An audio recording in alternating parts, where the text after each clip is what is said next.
We're live.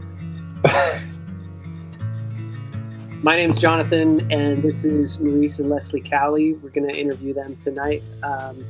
Before that, I should mention I'm one of the pastors here at Imago, and Maurice is one of the pastors as well. And we serve in a variety of ways, serve the families of Imago, along with a bunch of other people who hopefully in the next couple of weeks we'll be interviewing them as well.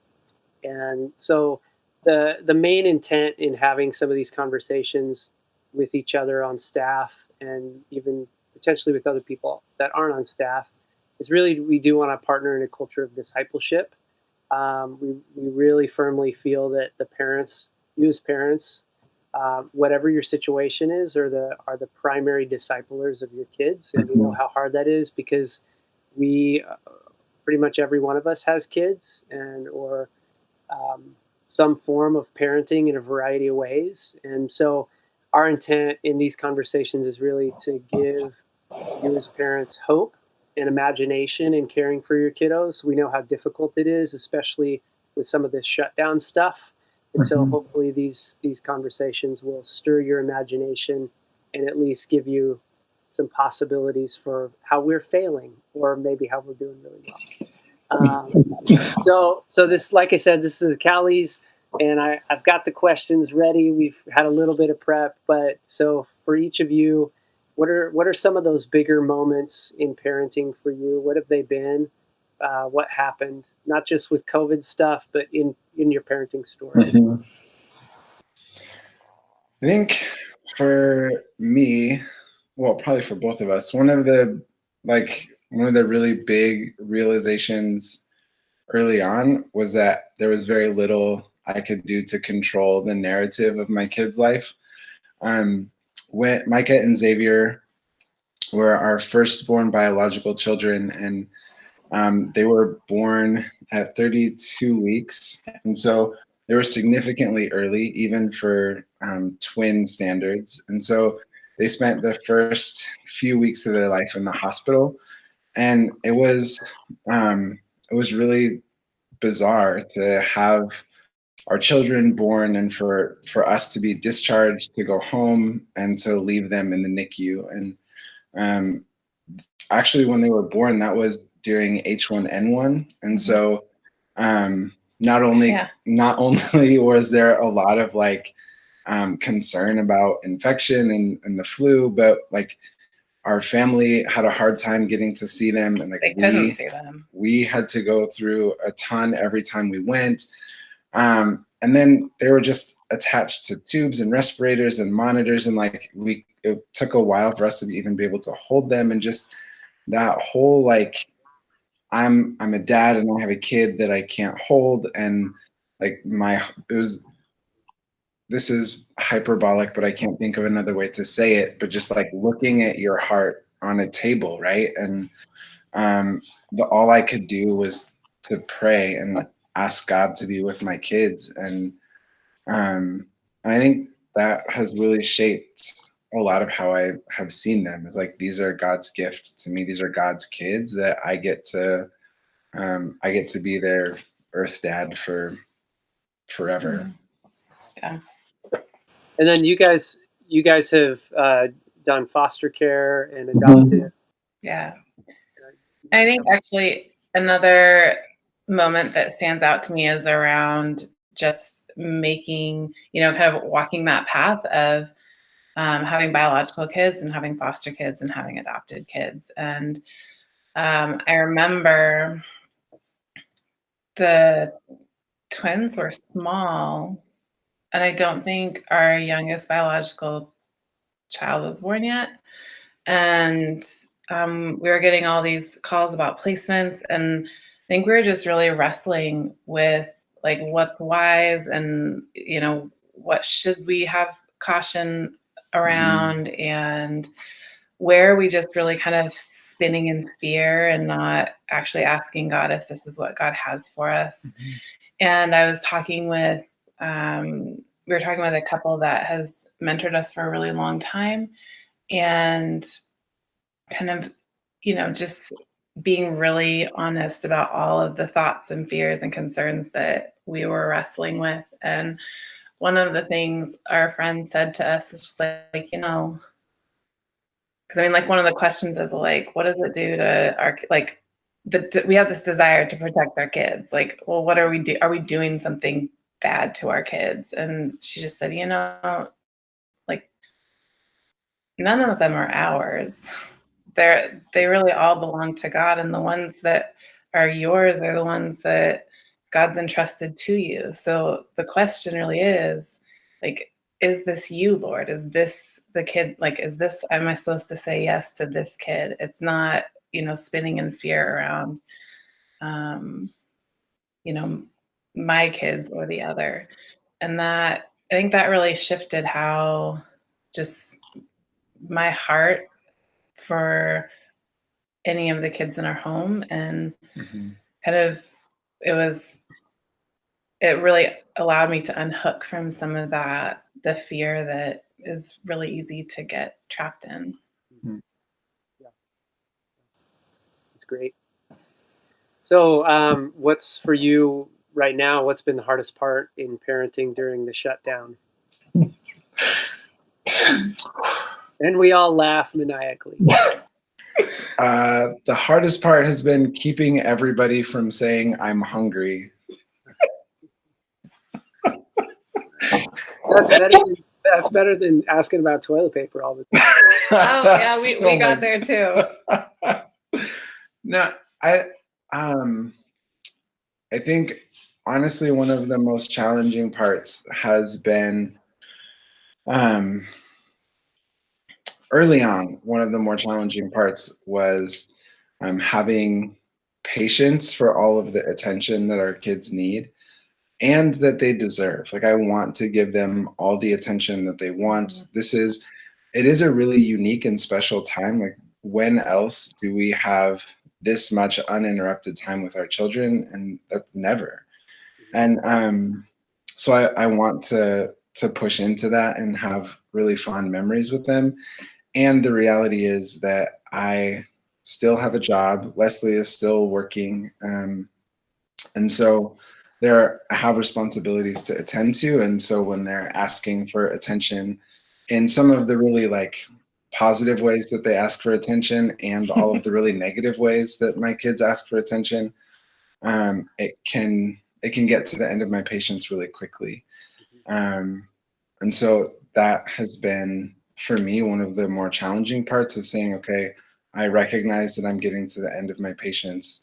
What are some of the things that I need to do to make sure that I'm plugged into the source of patience? Because if patience is a fruit of the Spirit, then I can't manufacture that by myself for very long. And so after that first week, especially really identifying that, okay, I know that I need this. And so how can I go about plugging into Jesus to make sure that that patience is better than what I can make? And even still, it's a struggle because it's 24/7. Yeah, for me, it's meant a lot of repenting and apologizing. Yeah, indeed, a lot of that. When you mentioned earlier, kind of some of the possibilities, the amount of time that we have now, what possibilities has that created for you guys? What possibilities? I mean, like, how are we using this time to be together? Like, Yeah. It has drastically increased the frequency that we play together. I think outside of this time, we definitely will play and we'll do games, but we also, you know, are in a routine of getting through all the things there is to accomplish. And when you lift the kind of that rigid schedule, there's time for play, there's time for exploration, there's time, like we'll exercise together, there's time for snuggling, there's time to sit and read out loud in the middle of the day. And I think just, well, for my personality and for the size and life structure that we have, like we have a schedule, we have a rhythm, we have a routine, and it's been fun to break free from that and still meet our responsibilities, both in life here and with our work, but to be able to pause, to move at a slower place or a slower pace, and just kind of be present to what's in front of us in that moment. What would you say to encourage parents who may not be enjoying their kids? Other than I understand. Other than I understand. I think one of the things that I would encourage that I mean, this is for me too, like I have to encourage myself to do this, is to really engage with my kids prayerfully and to ask God to give me eyes to see them for who they are and for what it is that is going on underneath the surface. One of our children can be more challenging than any of the other ones, and is very kind of hard-headed, and I just like, he's the one who gets me to the end of my patience the quickest, and I feel like I have to engage really prayerfully and like, okay, God, what is it that's going on? What's he asking for? And how do you want me to be you to him? Like, how do I represent the loving father to a kid who's like right up at the end of my patience? And so I don't always enjoy those really challenging moments, but stepping into them saying, okay, it's my job to reflect God and to reflect truth and grace to this kid, and asking God to show me what's really going on. That doesn't necessarily make me enjoy all of those moments, but it does give me insight into what's happening. And so how is it that I can respond to help make sure that my kid knows that he's loved and cared for, and that like the unpleasantness of the moment doesn't really create a barrier to his acceptance, you know? Yeah. I don't know that I have a lot to add. So what is it for you guys? What does it look like to be a loving authority in your house? And some of the thought there on my end is, you're a pastor and you're a teacher, and so some people might hear both of those things and go, "Oh, so you know all the tips, like you've got all the tools." And so some people might go, "Oh, so you know how to just keep them happy all the time." Oh no! Rather than to be authoritative. Or on the flip side, I mean, I don't know that there's too many people in Portland who would go, teacher, pastor, you're authoritarians. That's probably not the general thought. Yeah. But yeah, what does that balance look like for you guys as parents?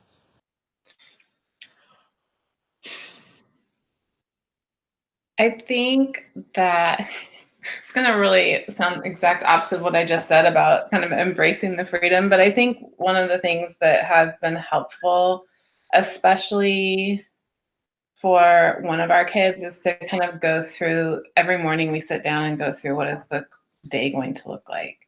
And we don't stick to it perfectly, but I think just giving them a sense of predictability makes it easier when we come in, when they're not doing what was agreed upon at that time, or if it's a time where we happen to both be in meetings or something like that, we can come back and they're not caught off guard by that as much. And depending on the day, it can just kind of reduce that conflict.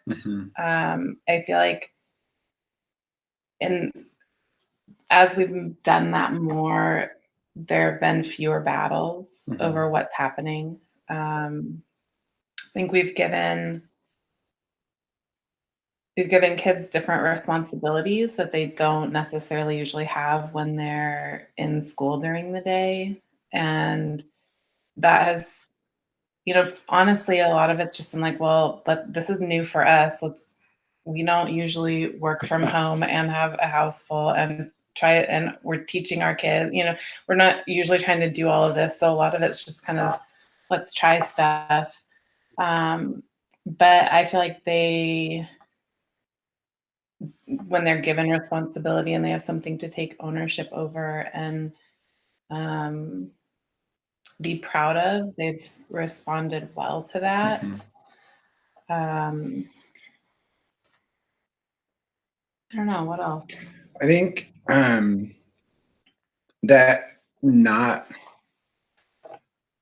shying away from firmness has been really helpful. I feel like we try to do a really good job of communicating our love to our kids, and like always wanting to give them their hugs and snuggles, and just to communicate our love for them in as many different ways as we can. And I feel like recognizing that being really firm is a means of loving them well, of just setting boundaries and holding to them when that's really appropriate, when their behavior is out of line, just to be able to confront and say, I think our line really is, I love you enough to tell you the truth. And so, like, particularly with our older sons, when we're watching them, a lot of the conflict that they get into is them really trying to be leaders in ways that are really not helpful.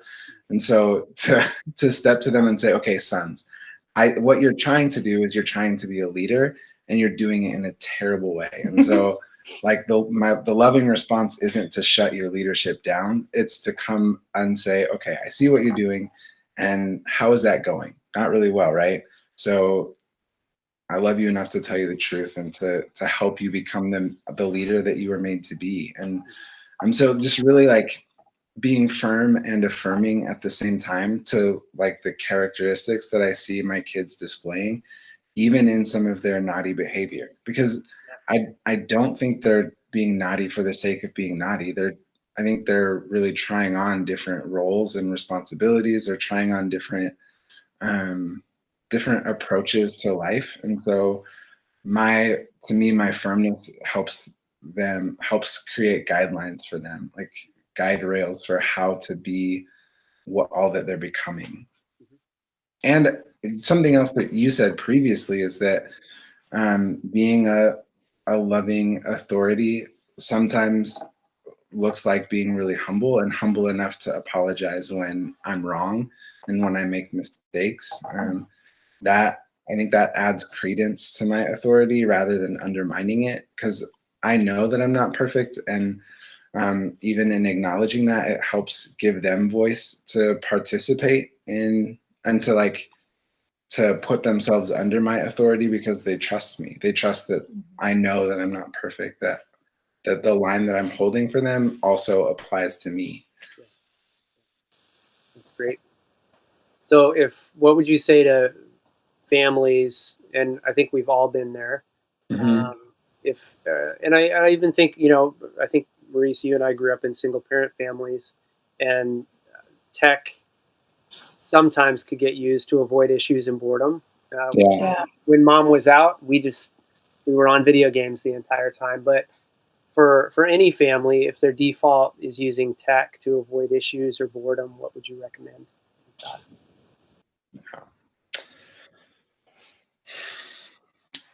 Say, I mean, like, I can think of a few different things that we've done, and I don't know that this is like good or the right way, but I think that we've shifted at different times, but we give our kids a certain amount of time, and that's the amount of time they have. And sometimes, it's been Like Fridays are the days you can watch TV and movies. Sometimes it's Friday night and Saturday morning. Sometimes it's more frequently, but maybe short periods of time, which is like since we've all been out, we've given them a little bit of time in the afternoon. But it's a time that they know, and it's a time that they can expect and not ask for, and also then they know when it's done. So I hear you saying it doesn't govern their lives. Yeah. No. Privilege rather than a right. Yeah. And I think there's one more than the others who I think if given the freedom, that is how they would spend their time. And I don't know. I mean, I don't know why, it's more attractive to some than others. But I don't feel like we had to really be. It was that child that we're like, oh, we really need to have a plan so that it's because otherwise we were asked all day. Yeah. One of the things I hear you saying in there, and I hear both of you describing, is you're describing the distinctions between each of your kids. And I think sometimes as parents, we can fall into a standardized mode of parenting that works great for one or two of our kids because how it potentially was how we were parented, but it may not work for other kids, or it may not work for most of our kids. But because it's known and it's understood, it feels natural. And I hear you guys going, yeah, we have to consider each of our kids and how they may have different needs and wants and propensities, and we've got to watch for what's going on in their hearts amid nuances, which is wearying and tiring as a parent. Like, it's like every nuance, man, some days it's just easiest to say no and shut off the video games, period. And so for you, with all the online stuff right now, how have you kept your kids, and this is a much bigger topic, but how in general have you kept your kids safe online especially now that a lot of our kids are online schooling, how have you kept them safe? How do you monitor full access all week long? Yeah. A few of the things that we have done, and this started even before this particular season, but we, when our kids are on a computer, really on any screen that they kind of get to dictate where it goes, we have space in our home where that's an okay thing to do. So whether that's in our room with us or at one of our tables, the dining room or the kitchen, like right now, the kitchen table is the school table. And so their Chromebooks stay on that kitchen table. If they're doing schooling, one of us is usually in the kitchen with them. Like this morning, I was working at the kitchen table. It was me and Xavier and Josephine, and we were all doing school stuff there together. And so I wasn't necessarily like looking over the boy's shoulder at his screen, but we're all in the same space doing the same thing. And so there's there's a little bit of accountability for what's happening. We talk to them about what they're doing and where they're going. It's what's the plan for when the computer is open? You're going to Google Classroom, and then we're going to go do this typing thing. And it's a conversation. And we've had with the older ones, as they've had a little bit more time and space to be tech savvy, even just talking to them about what are that it's not just a free fun land, that there are things to be careful of, and that part of our responsibility is to help them navigate that. It was this summer or something, our son was doing an educational thing and an ad popped up that was really wonky to have it be on a kid's educational thing. And so we were like, that's really weird. And so we're like, how did that happen? What did you see? What are you thinking about this? And it really wasn't anything for him. As he describes it, it was like, that just popped up. It was weird. I closed it. And so we're like, well, okay. So this is an example of some of the things that we need to be careful of when we're on the internet. And even saying like, okay, in the future, this might be different, but we're going to talk to you about it. And it was just like a non-thing. So I just think engaging in the conversation with them, and again, providing some pretty clear, like, this is the space we're going to do these things, and the kinds of conversations we're going to have around them, even at low stakes levels, help to build accountability and trust for down the road. I mean, our kids are fairly young and really, like, they don't have a ton of experience with computers or the internet. I mean, they've just been doing that at school a little bit, and then what little time we give them here. But one of the things that I think about, I work with older kids, and we have that, like, as a high school teacher, I talk really directly about some of the places that you can get kind of sucked into on the internet. I've had a lot of students who have been scammed, who they get emails, they'll get text messages, they'll get things popping up in different just whatever social media sites that they're a part of, where they think it's somebody they know asking for money. And so I'm not talking about I've had that happen to several students where they believe that it's somebody they know and they send money. And so, or ask to meet up. You know, we talk about all of the different ways they can be accessed on the internet. And it's interesting to kind of dive into that conversation as they get older, because a lot of them have heard all along, you know, like, oh, like, be careful on the internet, be careful on the internet, but don't necessarily have really concrete examples of things that can happen, whether it's being contacted or being deceived, or being like ending up like finding their way onto sites they shouldn't be on.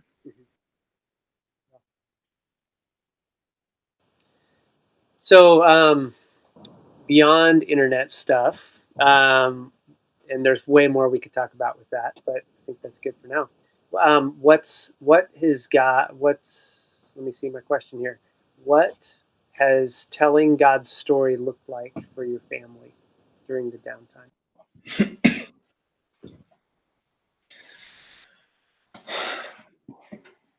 Very young, it was very easy to have. I feel like our kids have grown up at Imago, and Rachel and the kids department have done a phenomenal job of helping to lay the groundwork of the story. And so our family rhythm has always been, we're at church on Sunday, they see us engaging in spiritual practices in our home, whether that's our own reading and praying, having people over to pray with us. And my mom is a really strong believer, and so having it's in the fabric of our family. It's always been some of the stories that we read to them and tell them of who God is, and that part from like a kid level is really easy to have lots of resource to tell early elementary kids. This is a story that as they've asked questions and been in school and seen other ways of being and doing, we get to keep coming back to who we've experienced God to be and our own testimony, and to say, you know, this is how we believe, this is what we know of God, and to really ask them the questions that they're having. They ask unabashedly, well, what about this? Or my friend said this.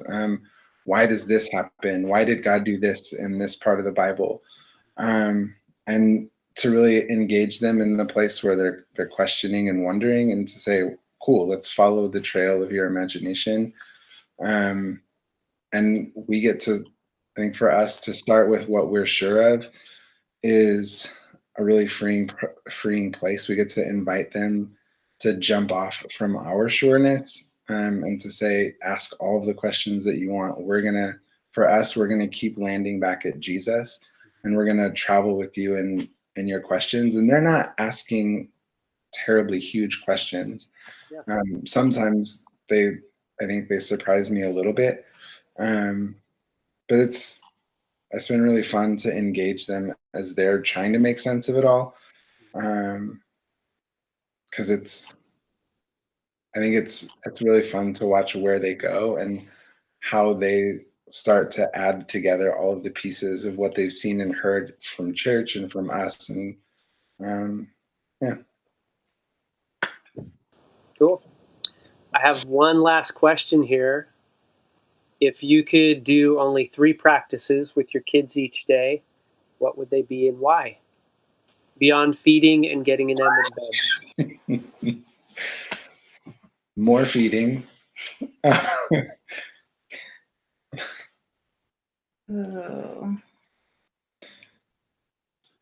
I think sorry, No, I've been talking a lot.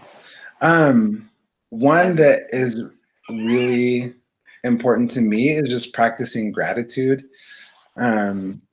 It drives me bonkers when I feel like I hear this kind of entitled and ungratefulness show up in them, because I think their experience is very different than mine growing up.